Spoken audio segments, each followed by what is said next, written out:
Hari ini Agrobank bersama-sama dengan Sinar FM membuat agihan bubur lambuk di PPR Kerinci, Kuala Lumpur. Apa yang menariknya hari ini, penduduk di sekitar ini bekerjasama bergotong royong untuk menyiapkan bubur lambuk. Tapi apa pun, kita tunggu Presiden Ketua Pegawai Eksekutif Agrobank Datuk Tengku Ahmad Malaysia Raja Hussein untuk tiba bersama-sama turun padang untuk membuat agihan bubur lambuk.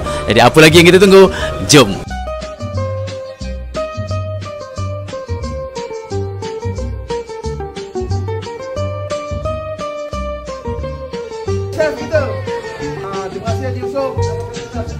Bersama dengan Agrobank, ya Allah, Agrobank dengan Sinar macam ni,